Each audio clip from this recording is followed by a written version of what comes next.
जे गुन्हे घडतायत त्या गुन्ह्यातील आरोपींबद्दल आणि गुन्हेगारांबद्दल दाखवून त्यांना ताबडतोबीने सजा देण्याची सुद्धा तत्परता आपण दाखवावी। साहजिकच आहे की माननीय उच्च न्यायालयाचा निर्णय हा आम्हाला मान्य नाही, परंतु कोर्टाचा आदर ठेवावा लागतो। या निर्णयाच्या विरुद्ध सर्वोच्च न्यायालयात आम्ही जाऊ शकतो। काही गोष्टी अशा असतात की सर्वोच्च न्यायालयात जाणं आणि त्याच्यानंतर तिथे सुनावणी होऊन निर्णय मिळणं ह्याच्यातही थोडासा वेळ अवधी हा जाऊ द्यावा लागतो, कारण सुनावणी नीट व्हायला पाहिजे। ह्या घटना अशा आहेत आणि ह्या बंदचं कारण हे वेगळं होतं। सर्वोच्च न्यायालयात जाण्याची आताही वेळ नाहीये, कारण सर्वोच्च न्यायालयात जाणार, अपील होणार आणि त्याच्यामध्ये जनतेच्या मनातला जो काही उद्रेक आहे, संताप आहे, तो जर का आणखीन उफाळला तर मग सगळ्यांनाच कठीण होईल। आणि म्हणून असं आम्ही ठरवलेलं आहे, ज्याप्रमाणे माननीय पवार साहेबांनी सुद्धा आवाहन केले की उद्याचा बंद मागे घ्यावा, तर उद्याचा बंद आम्ही मागे जरूर घेतो आहोत। मात्र राज्यभर प्रत्येक गावात, प्रत्येक शहरातल्या आणि गावातल्या मुख्य चौकात महाविकास आघाडीचे सगळे नेते आणि कार्यकर्ते तोंडाला काळ्या फिती बांधून हातात काळे झेंडे घेऊन या सगळ्याच गोष्टीचा निषेध करतील। ठीक आहे, बंदला तुम्ही बंद म्हटलात, आम्ही तोंडच बंद ठेवतो। एकूणच या लोकशाही मानणाऱ्या देशामध्ये फ्रीडम ऑफ एक्सप्रेशन ही गोष्ट आता शिल्लक आहे की नाही, मोर्चे, संप, हरताळ याला सुद्धा बंदी केली आहे का, लोकांनी भावना व्यक्त करायच्या नाहीत का, याच्यावरती घटनातज्ञांनी आपली मतं तत्परतेने मांडली पाहिजेत। मी दुपारच्या माझ्या आव्हान आणि आवाहन याच्यामध्ये फरक आहे। मी जे जनतेला आवाहन केलं होतं ते त्यांनी स्वतःहून उत्स्फूर्तपणाने बंदमध्ये सहभागी व्हावं म्हणून, कारण जिथे कायदा रक्षण करायला असमर्थ ठरतो, कायदा असमर्थ नसतो, कायदा ज्यांच्या हातामध्ये असतो ते जर का दिरंगाई करत असतील किंवा बेजबाबदारपणाने वागत असतील, ज्याचा उल्लेख माननीय उच्च न्यायालयाने, ज्यांनी आज आम्हाला उद्याचा बंद करू नका असे आदेश दिलेत, त्यांनीच काल सरकारला विचारलं होतं। तर तो एक अधिकार आता जनतेला आहे की नाही भावना व्यक्त करण्याच्या आणि बंद करणे। बंद म्हणजे मी कुठेही असं म्हटलं नव्हतं की दगडफेक करा, बंद करा, वाटेल ते करा, हिंसाचार करा आणि बंद करा असं म्हटलेलं नव्हतं। मी उत्स्फूर्तपणे बंद करा, कारण ही जी गोष्ट घडलेली आहे ही प्रत्येक घरातली चिंतेची गोष्ट आहे। प्रत्येकाला, अगदी मंत्र्यांना काय, वकिलांना काय, सगळ्यांनाच आपापल्या कुटुंबाची काळजी आहे आणि ती असलीच पाहिजे। आपल्या बहिणीची काळजी, आपल्या मुलीची काळजी, आपल्या आईची काळजी, आणि ती काळजी घेणारं, तिचं रक्षण करणारं कोण आहे हा प्रश्न आज लोकांच्या मनामध्ये आहे। आम्ही त्यालाच वाचा फोडण्यासाठी उद्याचा बंद केला होता। पण जर का बंद कायद्यानुसार करता येत नसेल तर असं आम्ही म्हणतो की आम्ही तोंडच आमचं बंद ठेवतो। मी स्वतः उद्या 11 वाजता शिवसेना भवन इथल्या चौकात जाऊन बसणार आहे, तोंडाला काळी फीत लावून हातात काळा झेंडा घेऊन बसणार आहे, आणि मला वाटतं त्याला तरी कोणी मनाई करू शकत नाही। आणि जर त्यालाही मनाई होणार असेल तर मग मी जनतेच्या न्यायालयामध्ये दाद मागण्याशिवाय मला दुसरा पर्याय राहत नाही। एकूणच आता ज्या काही घटना घडत आहेत त्या घटनांची जबाबदारी कोण घेणार आहेत, हे जे कोणी याचिका करते हे कोर्टात गेले, त्यांच्यावरती आता ही पुढची जबाबदारी राहील। घडणाऱ्या गुन्ह्याचा किंवा अत्याचाराची जबाबदारी त्यांच्यावरती, आणि मग उच्च न्यायालय त्याची जबाबदारी घेणार आहे का, हा सुद्धा एक प्रश्न आहे। इथपर्यंत ही पाळी जाऊ नये म्हणून एक कानाकोपऱ्यामध्ये जाग यावी।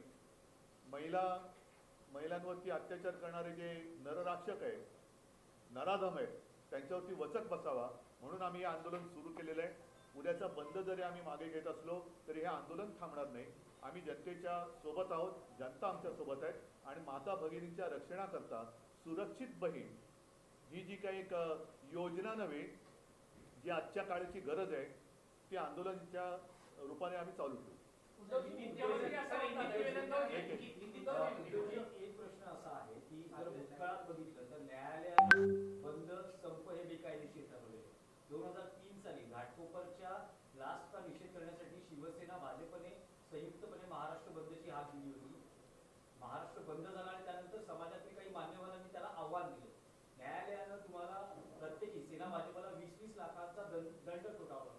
त्यामुळे ही सगळी पार्श्वभूमी लक्षात घेता महाविकास आघाडीमध्ये असले त्यावर काही चिंतन किंवा काही त्यावर नाही. आता असं आहे की नेमका हा बंद उद्याच आम्ही जाहीर केलेला.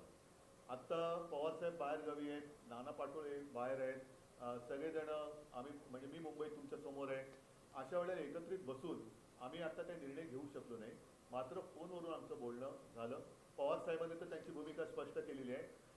आत्ता जरी उद्याचा बंद मागे घेत असलो तरी याचा अर्थ असा नाही की उद्या परवा कधी आम्ही एकत्र बसून भविष्यात बंद करणारच नाही अशातला भाग नाही. कारण संप करणं, निदर्शनं करणं, आंदोलन करणं हा लोकशाहीतला जनतेचा अधिकार लोकशाहीतल्या घटनेनुसार कोणीही हिरावून घेऊ शकत नाही. आणि म्हणून परत एकदा सांगतो की माननीय उच्च न्यायालयाचा निर्णय आम्हाला मान्य नाही. मात्र आता त्यांचा आदर राखून उद्या असता की आम्ही तो मान्य करतोय. त्याच्यावरती देशभरामध्ये ही चर्चा व्हायला पाहिजे की लोकशाहीमध्ये ह्याला आता मान्यता आहे की नाही. कारण आंदोलन करूनच आपल्याला स्वातंत्र्य मिळालेलं आहे. तेव्हा सुद्धा आंदोलन केलं नसतं तर स्वातंत्र्य मिळालंच नसतं.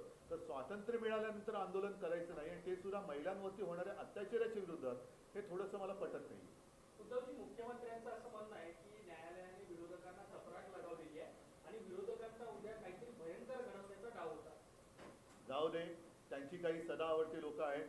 ते कोर्टात जातात आणि बरोबर नेमक्या ठिकाणी जसं मराठा आरक्षण असेल मग इतर काही गोष्टी असतील इकडे हे अडथळे निर्माण करत असतात. तर लोक त्यांना ओळखू नये. सर, हिंदी में यही जानना चाहिए कि कल जिस तरीके से आपने कहा था कि कल बंद होना चाहिए महाराज बंद की आपने आह्वान किया था, लेकिन कोर्ट ने कहा है कि महाराज बंद आप नहीं कर सकते, क्या भूमिका है कितने बजे बैठे? कोर्ट का फैसला हमें मंजूर नहीं है. इसके खिलाफ हम सर्वोच्च न्यायालय में तो जा सकते हैं, लेकिन कल के कल इसके ऊपर कोई सुनवाई नहीं होगी. सुप्रीम कोर्ट के लिए भी कुछ समय देना पड़ेगा. अब तो समय नहीं रहा, इसलिए हमें तो मंजूर नहीं है, लेकिन उसका आदर करते हुए स्वीकारना तो पड़ेगा, स्वीकार तो करना पड़ेगा. इसलिए कल हम बंद नहीं करने वाले. लेकिन मैं खुद और मैं सारी जनता को और सब मेरे पार्टी के कार्यकर्ता है, महाविकास आघाड़ी के कार्यकर्ता है और जो भी नेता है उनको आह्वान कर रहा हूँ कि आप जहाँ भी होंगे, जिस गांव में होंगे, जिस शहर में होंगे, उसके शहर के और गांव के जो भी मुख्य प्रमुख चौराहे हैं उस पर आकर आप बैठ जाएं. मैं 11 बजे जाऊंगा. 2 घंटे तक तो एक आंदोलन तो करना ही पड़ेगा और मुंह पे काली पट्टी, हाथ में काला झंडा लेकर हम उसका विरोध करेंगे. आप खुद शिवसेना भवन के सामने बैठ के बात कर रहे हैं, लेकिन ऐसे में आपके इस आह्वान को देखते हुए क्या आपको लगता है कहीं ना कहीं खुद स्फूर्तता से लोग बंद का बांध पाल सकते हैं आज शाम? नहीं, देखो, अब जब भी जनता को ऐसे लगे कि मेरे रक्षण करने के लिए कोई सामने नहीं आ रहा है, तो हमने अपने पड़ोसी देश में देखा है जनता खुद सड़क पर उतर आती है. हम तो यही चाहते हैं कि वो जो स्थिति बांग्लादेश में हुई वो अपने हिंदुस्तान में नहीं होनी चाहिए. और इसलिए जनता की जो भावना होती है उसको एक आवाज़ देनी चाहिए. कोई तो उसको सुनने वाला चाहिए. हम जनता को लगना चाहिए अरे भाई ये मेरे साथ है. तो यही कोशिश हम कर रहे हैं और हम करते रहेंगे. ये आंदोलन रुकेगा नहीं. मैं जल्दबाजी कहना ठीक नहीं है, लेकिन तत्परता, उसको हिंदी में क्या कहते हैं पता नहीं. कोर्ट ने इस मामले पर सुनवाई की और फैसला दिया. मैं अभी अपेक्षा करता हूं कि जो केस है बदलापुर की केस, उस केस पर भी कोर्ट फास्ट ट्रैक क्या होता है वो दिखाएगी और जो भी गुनेगार है उसको सजा सुनाएगी. क्या सदावर्ती जिस तरीके से कोर्ट में गए, न्यायालयानं बदलापूर घटनेची सुमोटो दखल घेत जे काही भाष्य केलं काल सरकार आणि पोलिसांनाही आता ती चपराक सरकारला आणि मुख्यमंत्र्यांना नाहीये का? काल कोर्टाने जे थोबडवलं, हा थोबडवला शब्द मी मुद्दाहून वापरला, तो मुख्यमंत्र्यांना आणि सरकारलाच केले ना. नाही, पण आज सकाळी तुम्ही न्यायालयाच्या भूमिकेचं कौतुक केलं. आता पण करतोय, आता सुद्धा कौतुक करतोय. त्यावेळेस तुम्ही नाही, आता सुद्धा न्यायालयाच्या भूमिकेचं कौतुक करतोय की न्यायालय एवढ्या तत्परतेने हलू शकतं. हे या निमित्ताने समजलं आणि तीच तत्परता आम्हाला या मूळ ज्या कारणासाठी हे आंदोलन सुरू झालेले आहे त्या कारणासाठी आता कोर्टाने दाखवावी आणि तत्परतेने जे आरोपी आहेत त्यांचे गुन्हे साबित करून त्यांना फासावर लटकावं. बदलापूर प्रकरणानंतर अनेक प्रकरणं जे आहेत महाराष्ट्रातली या 2 दिवसात महिला अत्याचारांची पुढे आली, रोज येत आहेत. त्यामुळे कुठेतरी महाराष्ट्रात कायदा सुव्यवस्था नाहीये म्हणायचं. तेच तर माझं म्हणणं आहे आणि त्याच्यासाठी आम्ही हे आंदोलन करतो आहोत. आणि ज्या पद्धतीने सरकारची जबाबदारी झटकते, नुसतीच झटकत नाहीये तर नराधमांना पाठीशी घालते. नुसतं पाठीशी घालत नाही तर जनतेला गुन्हेगार ठरवते. उत्स्फूर्तपणाने आंदोलन करणाऱ्या जनतेला गुन्हेगार ठरवते. त्यांच्यावरती केसेस टाकले जात आहेत आणि एकूणच एक स्वतःच्या विश्वामध्ये स्वतःच्या भ्रमामध्ये ते मशगूल आहेत. तर अशा सरकारचा निषेध किंवा त्यांना जागा करणं हे आमचं काम आहे, ते आम्ही करणार. आंदोलन ठरवताना महाविकास आघाडीच्या नेत्यांमध्ये एकवाक्यता नव्हती का? कारण आता कुठलं? हे जे आंदोलन आहे बंद, हे जे आंदोलन नाही, आंदोलन एक वाक्यता होती म्हणून तो बंद केला होता. नीट लक्षात घ्या, आता हा निर्णय संध्याकाळी आलेला आहे. आम्हाला या निर्णयाची अशी अपेक्षा नव्हती, कारण लोकशाहीमध्ये आपल्या आंदोलन करणं याला बंदी नाहीये. जर त्याच्यात हिंसाचार झाला, त्याच्यामध्ये काही घटना घडल्या तर त्यानुसार गुन्हे दाखल केले जातात, अटका केल्या जातात आणि पुढची कारवाई होते.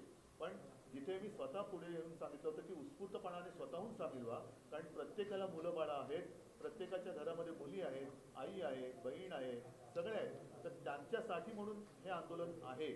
हे आंदोलन थांबणार नाहीये. जर का तुम्ही बंद आम्हाला करायला देत नसाल तर आम्ही असं म्हणतो की तुम्ही आम्हाला तोंडच उघडू देत नाही तर आम्ही 11 वाजता उद्या मी स्वतः शिवसेना भवनच्या चौकात येऊन बसणार आहे. तसंच राज्यातल्या सगळ्या नेत्यांना मी सांगतोय, जनतेला सांगतोय की आपापल्या गावात, आपापल्या शहरात, प्रमुख चौकात तोंडाला काळी पट्टी बांधून हातात काळे झेंडे घेऊन ह्या नराधमांचा निषेध करायला बसा आणि सरकारच्या असंवेदनशीलतेचा निषेध करायला आपण बसा. याला अनुसरून एक प्रश्न आहे की जसं निलेश विचारतो की एक वाक्याचा नव्हता, हा, एक वाक्यतेचा विषय अर्धवट राहिला तर तो आम्ही बंद केला होता. संध्याकाळी निर्णय आल्यानंतर साहजिकच पवारसाहेब बाहेरगावी आहेत, मी इकडे बसलो. मगाशी मी तुम्हाला सांगितलं नाना पाटोळे एकीकडे आहे, तर आम्ही फोनवरती बोललो आणि फोनवरती बोलून उद्याच्या कार्यक्रमाने ठरवलेलं. पण एक म्हणजे यामध्ये असं दिसतं पवार साहेबांनी एक वेगळं ट्विट केलं. हो काँग्रेसने हो, कारण आम्ही एकत्र एका गावात नाही आहोत. एकत्र जर यावर असं आमचं एकत्र ट्विटर हँडल नाही आहे आणि आम्ही जास्त ट्विट करत नाही. ट्विट करणारे आम्ही लोक नाही आहोत. ते व्हॉट्सअप युनिव्हर्सिटीवाली लोक वेगळी आहेत. आम्ही जे बोलतो ते समोरासमोर बोलतो. पहिला प्रश्न असा आहे की हायकोर्टाचे नियम तर सगळ्यांनाच माहिती आहेत, तर याची पूर्वकल्पना आपल्याला महाविकास आघाडीने किंवा आपल्याला काही वैयक्तिक हायकोर्टाचा नियम नसतो, नियम घटनेचा असतो. हा नियम घटनेचा असतो, निर्णय कायदा घटनेचा असतो. घटनेमध्ये कायद्याचा उल्लेख असतो, कोर्टामध्ये नसतो. कोर्ट त्याचं पालन करतं. त्याच्यामुळे आजपर्यंत कधी असं झालेलं नव्हतं आणि याच्या विरोधात आम्ही सर्वोच्च न्यायालयात जाऊ शकतो. पण उद्या बंद असल्यामुळे, बंदचं आवाहन केल्यामुळे आजच्या आज आम्हाला काही सुप्रीम कोर्टात जाणं शक्य नव्हतं. मात्र लोकांच्या मनामध्ये जी खदखद आहे, त्या खदखदीला जर का आता आम्ही नीट वाचा फोडली नाही तर आणखीन काहीतरी अघटित घडू शकतं. बदलापूर झालं, कोल्हापूर झालं, आणखी काही ठिकाणी याच्या नाही, मी सकाळी तुमच्यासमोर यादीच वाचून दाखवली ना. छोट्या छोट्या घटना घडतात. जर समजा उद्या म्हणजे या पुढच्या काही महिन्यांमध्ये म्हणजे ह्या आठवड्यानंतर 2 दिवसानंतर किंवा एका महिन्यानंतर जर वेळ आली तर परत महाराष्ट्र बंदची हाक देऊ शकता सर्वोच्च नाही न्यायालयात ही मला असं वाटतं की ती जबाबदारी आता याचिकाकर्त्यांनी घ्यावी की याच्या पुढे काही अशी दुष्कृत्य घडली तर त्यांनी व्यक्तिगत जबाबदारी घ्यावी आणि सन्माननीय उच्च न्यायालयाने पण ती घ्यावी. कारण शेवटी कायदा पाळण्याची जर सरकारची तयारी नसेल, त्यांचे पोलीस जर तक्रार नोंदवून घ्यायला उशीर करत असतील तर कोर्टाने त्यांना भाग पडलं पाहिजे. अशा अनेक गोष्टी कदाचित कोर्टापर्यंत पोहोचतही नसतील किंवा उघडकीसही येत नसतील. याला जबाबदार कोण? आणि म्हणून उद्याचा बंद होता. तरी देखील मी परत सांगतो, आंदोलन आम्ही थांबवणार नाही. महाराष्ट्राच्या कानाकोपऱ्यामध्ये जाग आणल्याशिवाय आम्ही स्वस्त बसणार नाही आणि असे गुन्हेगारांना सजा दिल्याशिवाय आम्ही थांबणार नाही. तो ये आंदोलन किस रूप में होगा? आप तो खुद सेना भवन के नीचे बैठेंगे, लेकिन हर महाराष्ट्र के हर कोने में जहाँ भी मेरे लोग हैं वो खुद, और मैंने तो कहा मेरे नाना पाटोले जी से बात हुई है, जयंत पाटिल जी से बात हुई है और सारे लोग मेरे पार्टी के कार्यकर्ता, पार्टी के स्थानिक नेता जहाँ भी रहेंगे उस गांव में और हर शहर के प्रमुख चौराहे पर आकर मुंह पे काली पट्टी और हाथ में काला झंडा लेकर बैठ जाएंगे. समय क्या रहेगा सर इसका? 11 से 1-2 घंटा तो हम बैठेंगे. सर, गुणरत्न सदावर्ते जिस तरीके से कोर्ट में चले गए, क्या नहीं, आपको छोड़ लगता है दो. कि सरकार की ओर से कहीं ना कहीं षड्यंत्र करने की कोशिश की? हो सकती है ऐन मौके बात, पर गए। हो सकती है बात, हो सकती है. अचानक कोई भी उठता है और अदालत में जाता है, लेकिन मुझे दुख इस बात का है जिसके खिलाफ वो गए वो उनको शोभा देने वाली बात नहीं थी. माँ और बहनों का जहाँ सवाल आता है तो ऐसे विषय में कोई बीच में आता है तो उसको शोभा देने वाली बात नहीं. आणि मी परत सांगतो की हे आंदोलन विकृतीच्या विरुद्ध आहे. सुसंस्कृत आणि संस्कृती ज्याला आहे त्या प्रत्येक नागरिकांनी या आंदोलनात सहभागी झालं पाहिजे. हे आंदोलन प्रत्येकाच्या घरातल्या माता भगिनींसाठी आणि मुलीबाळींसाठी आहे. ठीक आहे, चला, धन्यवाद सगळ्यांना. जय महाराष्ट्र.